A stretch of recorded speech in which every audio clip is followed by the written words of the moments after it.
here it is. This is our 2005 Toyota Tacoma Gen 2. This is our WFO solid axle kit. It's been a long time in the making, but we think we've kind of hit this one out of the park. To start with, this body style is basically 05 to 15 on the Toyota Tacomas. That's the Gen 2. We purchased a 2005 Toyota Tacoma. It had some upper control arms, coilovers, and things like that. And we went ahead and ripped that all out, and this is what we ended up with. So I'll kind of start at the front, since that's the bread and butter, and show you guys around on what we got going on here. So our kit uses a 05 and up Ford Super Duty front axle. So this axle happens to be from a 2010 Ford F-250 Super Duty. We have 538 gears in there, ARB locker in the front. This is our 7075 WFO billet tie rod for the factory Super Duty ends. We are running PSC steering, and that is a custom length ram for the Super Duty axle. And then this version on our truck has the crossover steering with a reed knuckle. We happen to paint it black, but this truck has reed knuckles on it. And when we went ahead and rebuilt the front end, we had to do the 1550 U-joints in there, upgraded that as well. So this is our 2005 kit on this truck. You can see the track bar tucks way up high, clears the diff to keep it as low as we can. And then right now in front of you, this is kind of the bread and butter of what we got going on. So this is our custom PSC steering box with forward-facing pitman arm that mounts outside the frame. And this is the key to getting lots of up travel and really strong, firm, robust steering. In the Toyota solid axle, steering has always been an issue, and the steering is unbelievable on this vehicle. As you look at our PSC box option, you can see there's 3 holes in the frame here. You can also put a Toyota IFS steering box on here, rear-facing pitman arm, and we have the products and everything to do that as well. So if you don't want to spend the extra money on the PSC box from us, you can still use a Toyota IFS steering box with our kit. It has provisions for both. One of the downfalls is you will have to cut one of the radiator supports off in order to get the Toyota box in.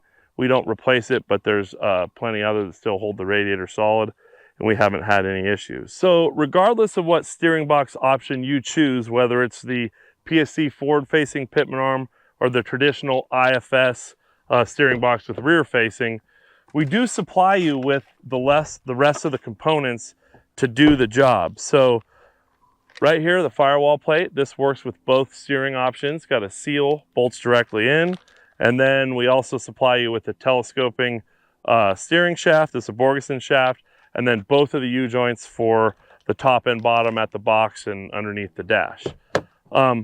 One other thing while I'm at it that I kind of left out, and that this part is in the works, is that when you try and fit this 40-inch tire underneath and tuck it up into the fender, there is an interference with the inner body here where the battery mount is. So we built right up underneath here, you can see right at the top of this ADS shock, we cut the bottom of the inner fender, built a plate that welds in, and then kind of made a new battery mount as well. Those parts should be available soon. Right now we don't have them, so you got to keep that in mind when you're doing the solid axle. And another thing to mention, this truck did come to us with a body mount chop already, which keeps the tire from rubbing in the back of the wheel well. And we're going to have a body mount chop available for this truck as well. Many other companies do along with us.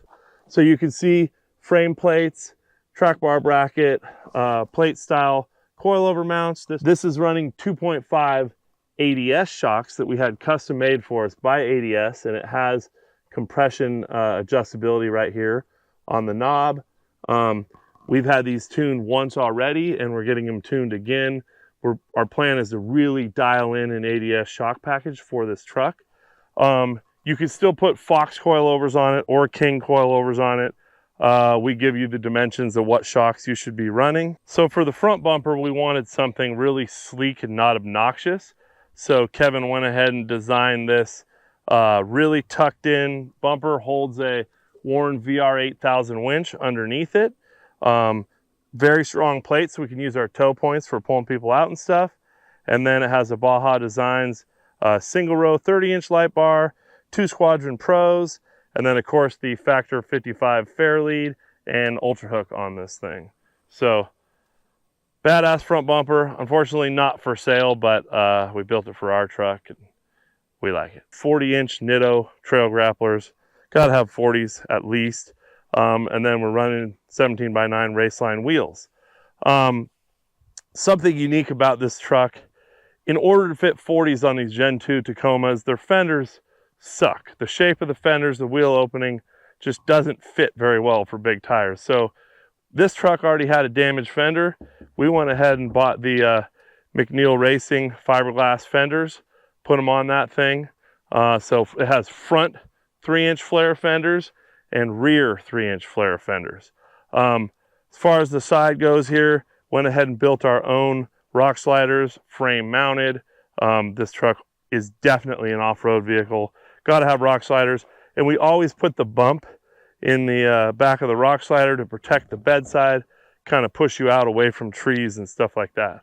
On the rear of the truck, we wanted to kind of keep it simple. You have to do so much work to get the solid axle in the front that we wanted the rear to be, you know, kind of the home stretch and the easy part. So we went ahead and bought All Pro 3-inch leaf springs, and these are their Expedition leaf springs. So they're actually for this truck. So it's a bolt-in 3-inch lift leaf spring. But what we did differently, and you'll see it right here, so we have a shackle flip available. So we flip the shackle with the 3-inch springs, and it sits great with the 12-inch front coilovers and fits the 40s nice. You can see rear axle. We're running a Sterling in the rear, 10.5. So this matches the front axle. It's the matching pair, 8-on-170 lug pattern, factory rear disc brakes. On this model of truck, you can notice there's actually 2 separate brake lines due to how the brake system is designed. Over there on the passenger side, you can see our WFO torque arm on the Sterling axle. So we went ahead and did a torque arm, and then shocks on the outboard. So we'll look back up here. This thing is running ADS 2.5 smooth bodies with a compression dampener clicker as well. And then these are our shock towers that mount on the outside of the frame to hold that bigger shock. And we also have the custom shock mounts down on the bottom at the axle as well. Get to the back. This is kind of a one-off deal that we built. So Kevin went ahead and built a very tight and tucked rear bumper for this thing, knowing that that's going to be the low-hanging fruit and that's going to be what's going to drag. And if you look underneath here, you can already see lots of rock rash. So this truck has run the Rubicon, has run Fordyce, has been to MOAB, run most of the MOAB trails. So we've actually been driving it for a year. And over that year, we've been tweaking, changing, fixing, just making everything right so that when we start selling you the parts, your truck can come out awesome.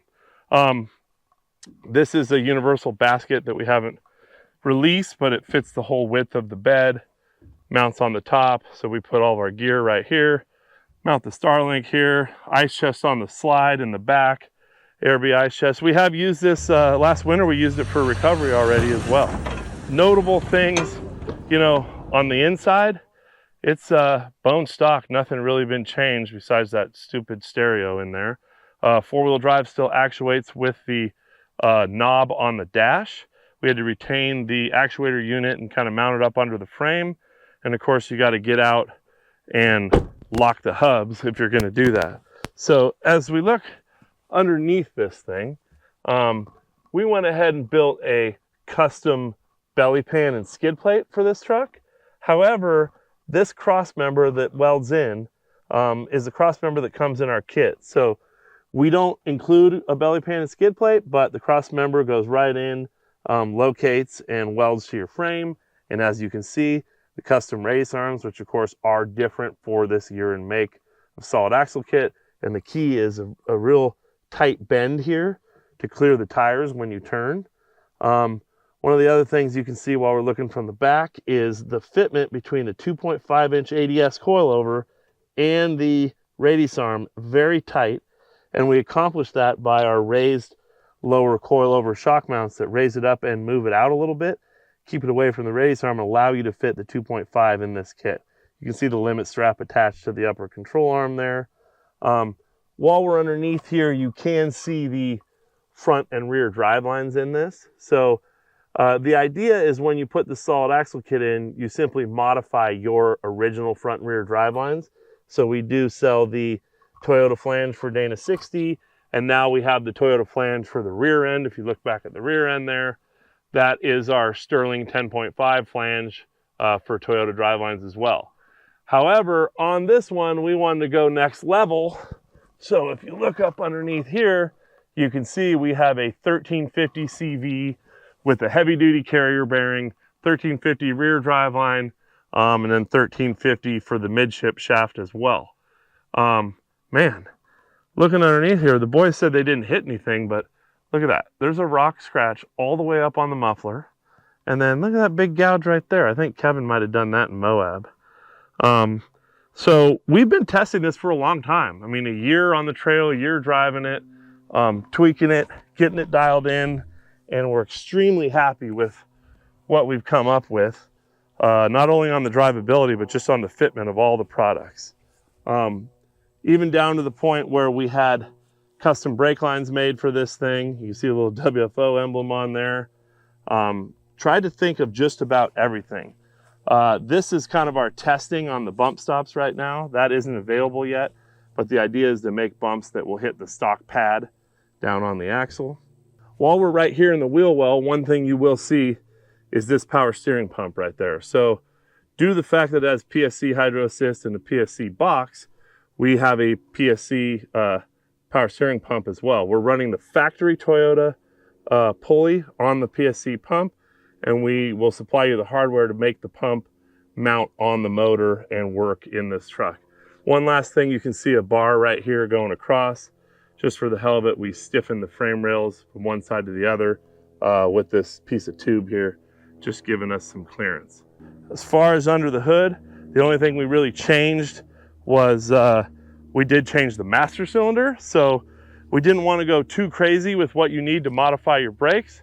And this took a long time. We spent 3 or 4 months trying a million different options, and we came up with a certain Toyota Tundra master cylinder, and we are going to offer an adapter that goes from the factory booster to the Tundra master cylinder.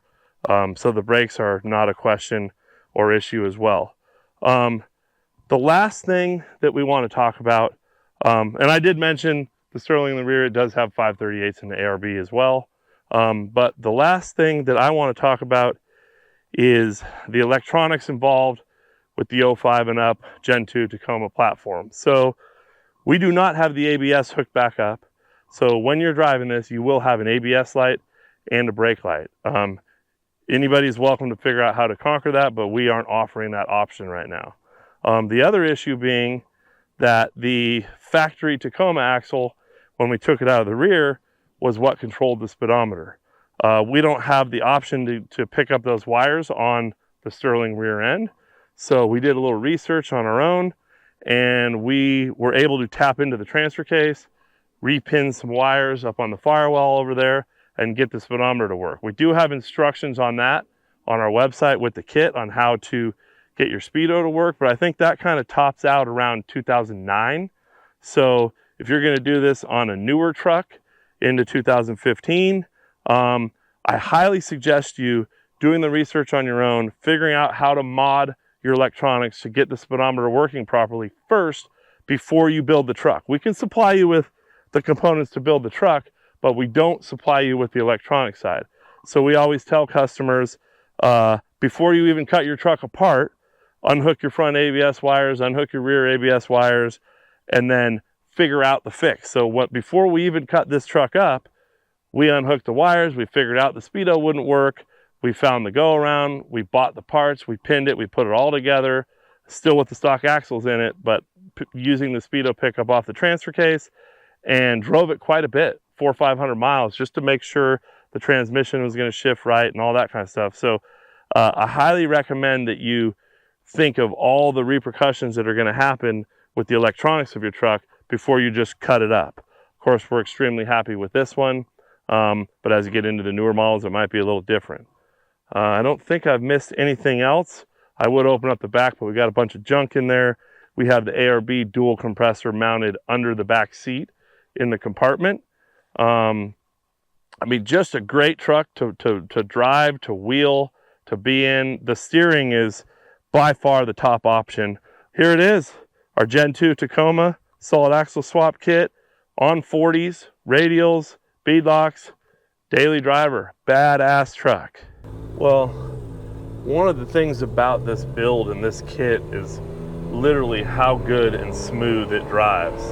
You know, here we're accelerating on the highway. The 4.0's got tons of power, 538 gears, 40s. We're already up to 65, and you know, no hands on the wheel, one finger going down the highway, 70 miles an hour. The drivability of this kit is amazing. Just a pleasure to get in it. The steering is so much better than what we found on the Gen 1 Tacomas. Way more reactive, easier input, just feels tighter all the way around. So as far as the braking goes, here we are slamming on the brakes on the freeway to make a turn. It literally feels like a stock vehicle. The brakes are a lot of pedal, very, I wouldn't say touchy, but responsive. And then here we are, we're ripping up a little 1.5 lane windy road, and it's, you know, still one finger on the steering wheel, you know, 40, 50 miles an hour, just comfortable. So that's one of the strengths of this kit and this Gen 2 package, is just how drivable it is, how comfortable it is to drive it, and how you feel at home behind the wheel on and off the highway. One of the unique things too on this is it retains the factory transfer case. And this truck happens to be a on the dash 4-wheel drive, so it's just as simple as clicking it into 4-wheel drive high while you're driving, and boom, we're in 4-wheel drive. So the truck is kept fairly stock inside and how it's used. Just got to lock the hubs. It was sketchy. It was more sketchy at the top, thinking about what you're going to do more than actually being in it. We had great spotters. We had a few recovery warn guys at the bottom that great at telling you where to go, directing you where your tires need to be, what your butt's going to do, and all that kind of stuff. One key takeaway that I loved was the PSE steering box with this kit. It was great. All of my weight of the truck, everything was downhill. I mean, I was more than 45 degrees going downhill, and I could effortlessly just turn the wheel left to right, no issues whatsoever. And that was huge. I remember back in the day in my old Toyota, when I had a stock steering box, I would struggle, and I'd have to clutch and brake just to try to move the steering wheel. And this thing's just butter every time. So definitely kudos to PSE and Warren for helping us down that trail, but didn't become a highlight reel, and I'm pretty pumped on that.